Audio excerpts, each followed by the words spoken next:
people are everything. And I see a lot of places say that, and the words are just the words. Whereas I think if you actually live and breathe that, like we touched on it earlier, authenticity is a massive, massive thing. People can see that you really mean that and you really are about the people. It does make a world of difference. And I read a lot about service, like a lot of Simon Sinek stuff about service and being of service to people. I think if you can shift your mentality as a team leader or manager in a contact center to be somebody of service, that will make a real difference to your contact center and how you're viewed and how your operation functions. Welcome to Talk Time with MaxContact, your go-to podcast for everything contact center related. Join us as we dive into the incredible world of contact centers and explore the latest trends, innovative strategies, and cutting-edge technologies that are reshaping customer interactions. In each episode, we're joined by industry experts to share their practical insights and advice to elevate your contact center performance. Whether you're looking to enhance operational efficiency, improve team management, or understand the impact of AI in contact centers, you're in the right place. Welcome to another episode of Talk Time with MaxContact. I'm your host, Sean McIver. In this episode, we're joined by Dave Clowes, the contact center manager for Shared Business Services, the NHS. Dave's coming up on 13 years in the contact center industry and once grew a team index by 27 in just 1 year while saving close to 170,000. Welcome, Dave. That's a very short introduction. I always like to hand over to our guest for their own introduction. Well, what would you add? I think being in the contact center industry is an interesting description. I think for me, I fell in love with it 13 years ago. I'd previously worked in a retail banking environment and took a job on a whim, really. So I took a team leader job working for a general insurance company. And I just fell in love with the uniqueness of the industry, the ability to have such an effect on people's careers, the work that you're able to do, the structure. There's just so many aspects of it that have just really resonated with me, and sort of over the last 13 years have been able to help me develop myself and numerous other people. So yeah, I think being in the industry is one description, but definitely falling in love with it's probably a more accurate description. I agree. I'm going to say, as part of my research, I saw in your bio, I'm Dave, I'm obsessed with engagement and cups of tea. So 2 questions. How do you like your tea? And what do you define as being good engagement? So yeah, a white tea, obviously milk in last because I'm not a heathen, but engagement for me is being realistic. I think what I mean by that is spending time with people to understand the realism of the situation. I think we'll obviously get into more of this throughout the conversation, but the big thing for me is understanding where we're at with the world, and that the people that typically will take into the contact center now have very different behavioural traits to those maybe 10, 15 years ago when I started my management career. And understanding how to manifest the best outcomes from them is particularly important. And I think when you get that right with people, then your engagement will be particularly profitable for the industry that you're working for. I'm going to anchor this maybe differently. We've all been there. Employee engagement day happens, donuts are bought, funsies are had. Job done, right? No, not for me. What do you mean? What's missing? I think from my perspective, and I've been fortunate enough to work in 2 areas that were fairly depleted in terms of engagement. And often they've been in organisations with really, really great benefits packages and all of the great stuff that you said. And that was present. And there was still an issue of engagement. For me, I think the fundamentals really come down to the people and having that interest in people and really understanding what they're about. I remember listening to a podcast a couple of years ago with a guy called Martin Teasdale, who's a contact center guru. I think everyone knows him anyway. And it was a really, really great podcast. And one of the big things that's influenced my leadership style and how I approach engagement over the last couple of years was him literally saying I would block out time in my diary and wander out into the call center and often cause the resource planners problems by going and having a chat with people and getting to know them and what drives them and just what's going on in their life. And I think that's often, when I look at teams that are struggling for engagement, is the big thing that's missing is hierarchy, stunting the ability for people to have really normal conversations. And thank yous, I think, is a massive thing as well. People being thanked in a really sincere manner for their work and it coming from all levels is really important for engagement. So yeah, whilst donuts do help, I think you have to get the fundamentals right first and foremost. I think it's one of the things that I've seen previously in my career, certainly over a history of working in a range of different contact centers. I would agree with you in that I've seen it done well, and I've also seen it done badly. I've seen it where actually the hierarchy is quite flat and people are free to talk to higher levels, even if they're just an agent on the phone. I've also seen it done really negatively, whereby there is very much a them and us. And the further up the hierarchy you go, the more distant they are in logistically and psychologically from those agents who are actually dealing with those customers and those calls. And I think that that's very much something that I've seen done well and done poorly. What can you do if you do identify that you are lacking in that element from an engagement point of view? I know that there's not going to be a silver bullet, but are there core principles, or is there something foundational that anyone can do to improve? I think if you've got that inherent problem, the first thing that I would potentially advise anyone to address is the logistics of where you're sat. And I know that we sit in a remote world a big part of the time, but there is obviously in most organizations some element of office work. And I think first and foremost thing would be where your leadership's at. Are you sat behind a closed door? Are you sat on a pod away from everyone, or are you sat amongst your team? And whilst I appreciate there are elements of work where you absolutely need quiet and you need to be away from the hustle bustle, etc., broadly speaking, for a portion of your time you should be sat with your team, and that comes from all levels throughout the contact center. I think that's point one that I would always advise. Point two for me is, I spoke about the power of thank you just a second ago. I think it's the placement of it as well. I've worked for some really, really great organizations with some really great leaders, and also worked some organizations with some leaders who weren't so great. And I use that diplomatically. I think the biggest thing that I've seen is sometimes a thank you can be slapped on the back of a week where behaviors throughout the week from the leadership team weren't in line with the values of the organization. And I guess it comes down to authenticity and people being authentic throughout the week. I think that's also a big piece. If contact center manager A comes and sits next to you and tries to be your mate and they've never done it before and that's it and it's not authentic, it has to come from the heart without being too cheesy. It's got to be real. It's got to be authentic. I think that's a key element. That authenticity that you've just mentioned is absolutely crucial. It can come across so easily as disingenuous. I've seen scenarios where, someone who is, reputedly and has a reputation for being quite cool and standoffish, not that there's anything wrong with that, and they suddenly come over and it's all best buds, and immediately there's a lot of side eye that goes on. There's suspicion that happens there. It's like, oh, what do you want? And even if it is meant in a genuine way, because it's so aberrant in behavior, it can result in that oddity, as I say, that side eye, that kind of, what is it you're after? Yeah, I would fundamentally agree with that. And I think for people to buy it, and everyone's got different personalities, people are introverts, extroverts, whatever, but people need to be able to see you, show your weakness, show your side where you're able to have a bit of fun poked at you as well. Like if we're getting down to the nuts and bolts of it, my team know that I'm a bit of an extrovert. I can be a bit of a clown at sometimes. And actually that means they can make fun of me occasionally. And I think that sort of stuff helps as well. I think you absolutely need to have a human element of it. It can't be autocratic, authoritarian. The top says, the bottom does. Yeah, certainly for me, that's not going to. I'm not going to say it's not possible because I don't necessarily agree with that, but I think it makes it much harder to do engagement in that sense. I'm going to circle back. You mentioned logistics. I think with hybrid working basically here to stay in some way, shape, or form, that does introduce an additional set of challenges inherently in terms of engagement, because we are then isolated. You've got call takers who are dealing with customers from their kitchen table. How do you manage a hybrid contact center team? How do you address those really key challenges? And what are some of those big challenges that you've seen? In one of the centers I've worked in, have quite a unique one where we are a multi-site operation and we have a proportion of the site in one area of the country and such a smaller proportion in the other site of the country.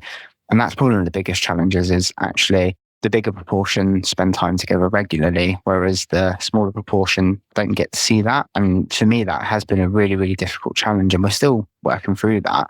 But I think key things to that are listening to them, having open forums, understanding how they're feeling, how we can better involve them and stuff, trying to make use of a variety of tools. So whilst we will always hold face-to-face meetings, we will make sure that we're having like an inclusive remote forum as well. I think making sure that they know they're still there as such, and taking time out from various positions in the leadership team just to check in on them. That's definitely the biggest challenge that I've faced. I think general remote working, I think you can have fun with it. I think it's an opportunity to do things differently.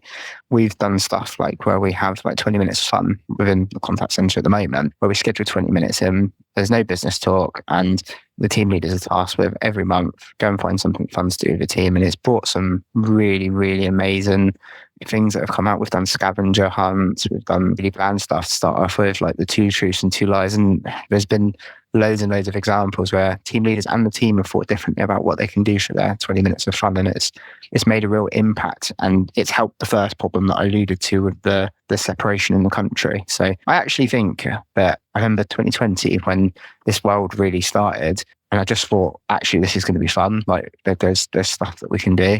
And we're not so much at that place now, but even during COVID, things like bingo and all of the stuff that you could do in the office can absolutely be translated into a remote working world. I think that's a really good point. I love the fact that in spite of the chaos that happened in those years, I love the fact that you were still able to see that and perceive that to be an opportunity. I think that speaks volumes to your mindset and your outlook in these challenging circumstances. I really appreciate the fact that you actually perceive it as an opportunity. And I wonder how many others out there have got challenges at the moment that maybe with a slight shift in their view would be able to say, okay, actually, here's an opportunity to do something in a different way. The other thing you need to consider as well is, and I never get these groups right, but I broadly know what they are, but you've got your gen categories. And actually from a remote working world, I think one of the things that we don't recognise is but a lot of the new workforce coming in 18, 19, 20, actually speaking through a text-based system like Teams, whatever, is very replicant to how they live their daily lives. So a lot of 18, 19, 20-year-olds' life is social media, and they will converse through WhatsApp, Snapchat, all of that. I'm sounding really old now, but you get the picture. And I think a lot of people would do really well to recognise that that's an opportunity for contact centres, because it's very similar to how they conduct themselves in their normal world, which isn't reminiscent of the typical office environment before COVID. I think it also speaks, I'm going to speak kind of slightly as an aside here, because it's something I've found, is that I think certainly for people of a particular disposition or of a particular age, I count myself in that category. I went through a learning period whereby I thought of, particularly Teams messages, I thought of them as being a voice conversation. In terms of if someone is asking me for something, I need to respond instantly that second. And actually, that's not always the case. And so there had to be a bit of a reset for me. And I think you're right in that for other people who are used to that type of communication format as a default and have grown up with that communication format, they don't have those same challenges. And I think that's a really interesting point, and one that, being completely honest, I hadn't thought of. It's something that I've stewed on recently, because like yourself, I do have that tendency to try and go back to people straight away. It's just inherently built in me. I do think a lot of contact centres, and actually there are a lot out there doing really good work with different technology and gamification and stuff like that. But there's a real opportunity with the new breed of contact centre agent that will be coming through the ranks. Speaking of this new type of contact centre agent, not only a new generation of contact centre agents, but also a new generation of ways of working, as I say, the hybrid remote work in whatever format that has taken. We know that within the greater, wider, broader contact center industry, that the key challenges are around retaining agents, training agents, and around recruiting agents. And part of that is around keeping agents motivated. So keeping them invested is obviously crucial in today's contact center landscape. Have you got any specific strategies have you found that have been particularly effective in boosting team engagement through that lens? Yes. And I guess part of my approach is counter to some of the points you've raised, if I'm perfectly honest. So the way I view it, depending on generation, ambition, goals, etc., is, I spoke a bit about realism before. There is an element of realism. Actually, if you have a 19, 20-year-old aspiring agent come into you, you've probably got them for 18 months to 2 years. And ultimately, within that capacity, there might be other capacity within the contact centre. But I do think a larger part is ensuring that you are really getting in the hearts and minds of people and understanding what they want from their career, and having those really honest conversations from day one. When somebody comes into the business, I mean, you have to be realistic with it. People need to be able to understand the fundamentals of their roles, but often very quickly people have an idea of what they want to do and where they want to go. And I think it's really important that you do drip feed that through their development and you keep that alive for them, because that's where you get your best results from people. If you're willing to walk through walls for people, they'll tend to walk through walls for yourself as well. And from the other type of agent, or from the other side of users, in the context of the users who are there for the longer term career, are there different strategies in terms of motivating them and ensuring that they're engaged? Because presumably it's more easy to become jaded over time. Yeah, I think one of the things that's frustrated me throughout my career is hearing they're just happy to do their job. I hate that term. I think for me, regardless of individual personality, tenure, whatever, there's always something in somebody's role or separate to their role that can provide them with a better spark. And it can really range. It could be supporting another area of business during availability time. It could be doing the parking rotor. It could be organising the Christmas party. It's around understanding that individual and what's important to them and trying to find something that they can be really passionate about aside to their work, something that's going to keep their interest and actually think, oh, this person's investing in me and they're valuing me. The thing for me is personalizing it. It's understanding that people are individuals and that they have their own individual motivations. Not only that, but that those motivations can change over time. What motivated me 10 years ago is not the same thing that motivates me today. I can promise you that. And I think that that's true on a much shorter timescale within any given role. And I think having a mindfulness of that and having an awareness of that. So to the team leaders who are listening, how aware are you of the people within your teams, or in fact to everybody who's listening, within your individual team, how aware are you of what the motivators and goals are for those people that you work with and for? And I think that's a really good question to ask ourselves, because I think if you don't know what that is, how can you then effectively engage? Is that a fair assessment, would you say? Yeah, I think going back to the jaded piece you sort of raised, somebody can very much become desensitized what they're doing. Like they'll have done it for a long period of time and they'll think they want one thing, but you can use questions and get to the root cause of it. I've had many an example where I've had somebody who is just here to do their job, quote marks, and we've got to the bottom of it. And actually there is something different or deep down that they would like to explore, but they're frightened of change. They're not comfortable with change and they've got comfort of what they're doing. I think whilst it can be really challenging during busier periods, and obviously there is a natural element of stress to contact centre work, there is a certain level of comfort to it as well, in terms of you've got your breaks protected, you know exactly what you're doing, etc. And actually coming out of that can sometimes be a bit of an adjustment period for individuals. Hope you're enjoying the conversation so far. If you're finding it valuable, we've got something special for you. Check out our latest industry report, a free resource filled with data-driven insights directly from the contact center landscape, created for contact center leaders looking to stay ahead of the curve. Find out more information via the link in this episode's resources. There's a secondary piece to this as well, and that's, I think, when we think about the metrics for contact centers, obviously you've got your success metrics and the KPIs that drive those outcomes. And I think when we think about engagement and even agent happiness, I think one of the things that we think of is that's much softer, that's much more abstract, that doesn't actually tie into or feed directly into those business metrics that we're looking for. And what I've seen previously in some areas is that when you're trying to balance agent happiness with achieving targets, that can be tricky.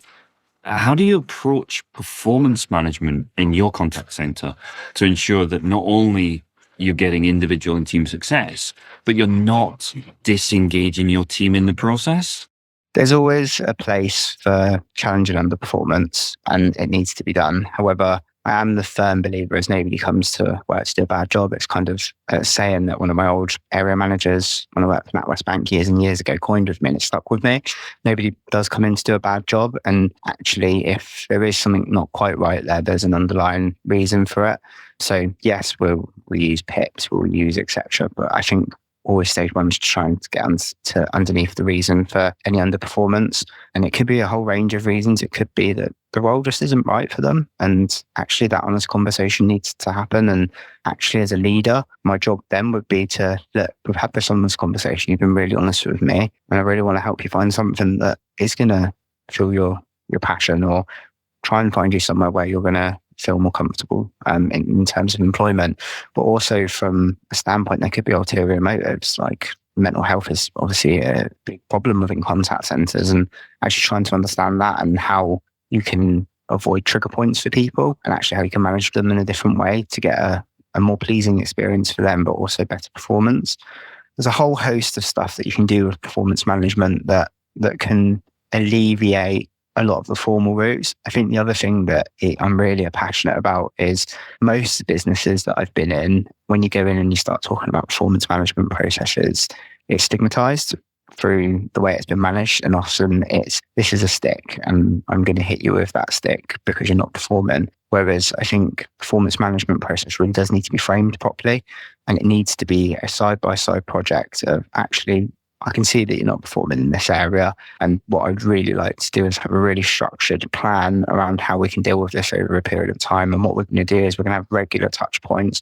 We're going to have a really structured approach to getting you back to where you need to be. I'm not going to expect you to be there in week one, and just being really pragmatic around that approach. I think for me, that's one of the biggest things is performance management can be sometimes stigmatized, not used in the way it's intended. I remember you've reminded me, actually, I've seen this done in a couple of different ways myself, and it's reminded me of one. And there was a place that I worked for many years ago, and it was one of the sorts of places whereby if you weren't performing, you want a performance improvement plan. And it was this doom and gloom, oh, I better start looking for another job, and that's that time. And then they actually changed it up and they said, well, actually, nobody's perfect. Everyone's performance can be improved. So we're actually going to put everybody on a performance improvement plan. And they were able to take the stigma away from it. And that way everybody had a focus area. And it meant people were actually more forthright in talking about it among themselves and going, oh, I'm, trying to improve this area of my performance plan because this is the area that I'm weakest at. Oh, I actually find this really works well for me. I'm struggling here. And it fosters much more positive communication in that context. And again, you've just triggered that, reminding me of that and the difference it made. Don't get me wrong, it wasn't overnight. There was a period of time where everyone in the business was like, are we all good? Are we all being let go? But when we got there, it was a really positive outcome. For me, it sounds like the ideal culture, and obviously a lot of elbow work and all of that jazz has to go into to get into that place. But that is absolutely where you want to be. Everyone should be really, really clear on where they are against their performance. I think the other thing I've seen in other organisations that I've worked in is sometimes around gradings and the year and mid-year gradings, that conversation should probably be very, very clear throughout the year, so people are clear on where their annual appraisal is going to be. If you're going to be at the lower end, you should really, really be clear on that by the end of the year. It should be no surprises to you. If you're doing really, really well, there should be no doubt that you're going to be getting a higher grade. You should have been praised to the hilts, etc. And I think all of that sort of stuff ties in. And actually, I really love that idea of having everyone on a development plan. That's definitely something for me to have a ponder in my own organisation. It's something that I haven't seen done in many places, but when I've seen it, and there's been 2 places and they've done it well, where everybody's been on a development plan because nobody's perfect. And that's been the principle, even to the CEO. The CEO has a development plan. Don't get me wrong, the content of it isn't shared, but the CEO has a development plan and is quite happy to talk about elements of it within the remit of what they can talk about. I guess that feeds into another piece, which is, as businesses and as people who work for businesses that are inevitably measured against successes, engagement has always felt like one of those intangible, nebulous metrics that's very hard to actually measure. What metrics do you think are important to track in this sense? How can they feed into wider contact center performance measures? For me, the biggest one is your index score, and that's going to give you a really, really great idea of where you're at. I think for me, you can be really comfortable going into those scorings. If you know you've done the right things, you could be comfortable in knowing where your score's going to be. You shared an example earlier where there was a significant rise among the organisations I've worked in. I wasn't sure that it was going to be quite that, but I was very, very confident that it was going to be that. And the reason I was confident with that is because we were able to do lots of work within our team around performance metrics and being really transparent around performance metrics and being really clear around them. And actually, I remember having a conversation with an agent, and they're a really, really hardworking agent. And they were very much of the view that I'm working so hard, but X person isn't. And this was very early on in the organisation I was working in. And my assurance to that person was, I'm not going to get into individual conversations about people, but you need to understand that moving forward, we're going to have really clear guidance around our performance metrics. And unfortunately, if somebody's not going to adhere to them, then there will be a way of obviously dealing with that. And I think through seeing that and helping people who weren't necessarily invested in the centre and invested in what we were doing, either find alternative employment or take them through that performance management process, which obviously led them to either performing or moving elsewhere, has helped the transparency within the team. And that was a big impact in that organisation of how we improved engagement, was having everyone sort of on the level playing field, having that vision, having that really clear guidance of the direction that we were going in. And then hand in hand, obviously, if you've got really, really great performance indicators, ultimately your service is going to be better. Yes, there's going to be peaks and troughs, but broadly speaking, they're going to be less busy. They're going to have more time to support other areas of the business. They're going to have more time for their development. So I think it all sort of ties in. Hopefully that's answered your question. It really has. And I think it's answered it in a really holistic way. You've touched on a whole range of different things that can all be used as contributing measures of the engagement aspect of it. And in fact, they do tie across to the overall performance. I mean, in principle, if we say simple sentences like a disengaged workforce will result in a reduction in performance, everyone can conceptually understand that. But I think it's actually grounding that in reality and getting those connections in and being able to directly correlate the two in a meaningful way that takes it out of the abstract and into the realistic. And I think that that's something that a lot of people struggle with. I struggled with it for a long period of time. You know, abstractly, I can get behind that. Richard Branson famously talks about, look after your staff and they'll look after your customers. But it's very hard, I think, for a lot of people to then translate that to the day-to-day business environment and the targets, and bringing that into the BAU, if you like, I think is a real challenge. That Richard Branson quote is something that's really, really stuck with me through my career. I think people are everything. And I see a lot of places say that, and the words are just the words. Whereas I think if you actually live and breathe that, like we touched on it earlier, authenticity is a massive, massive thing. People can see that you really mean that and you really are about the people. It does make a world of difference. And I read a lot about service, like a lot of Simon Sinek stuff about service and being of service to people. I think if you can shift your mentality as a leader, team leader or manager in a contact center to be somebody of service, that will make a real difference to your contact center and how you're viewed and how your operation functions. I think that's a really, really important topic, actually. I agree. I'm going to switch it up just slightly as we start drawing this conversation to a tail. But I think it's an important conversation, and I've asked a lot of people about this over the last few months. It's 2024. We can't get through a conversation about the contact center landscape without talking about AI and artificial intelligence and automation and everything that brings with it. Between leveraging technology to getting agents having the knowledge they need to effectively support customers, combined with AI on the rise in contact centers, how do you balance that benefit with the nervousness that naturally engenders, the trust issues that can arise from anything that is new and change, especially in light of AI and the potential for hallucinations? And just thinking about that in terms of the shifting in technology, maybe even coupled with that hybrid remote work that we talked about earlier on, how do we balance and identify the opportunities against identifying the challenges that leaders need to be mindful of when we think about implementing technology change, in particular AI? What's your take there? So I've been reading a lot about this recently, and the biggest thing that kind of sticks out for me as a point that needs to be further considered is there's a lot of concepts and a lot of practical stuff in the background that's going on. But what I'm not reading very minimal of is the actual impact to the customer and what the customer thinks. That is a big thing that needs to be understood in these open conversations around how people are feeling around the service that they're being provided from AI options. I think from a tool perspective, I think there's a lot of good stuff that you can promote with your teams. Things like the knowledge articles that are populated when you're talking on calls, that sort of genie extract type place that a lot of contact centers are going. I think actually if you can glorify the benefits in terms of the speed and service for agents, that will build their confidence. But naturally, there is a lot of unsettle around actually contact centers aren't going to exist in 5 years. I've read that quite a lot, and I don't actually personally think we're quite there with that. I think it's a really unrealistic headline.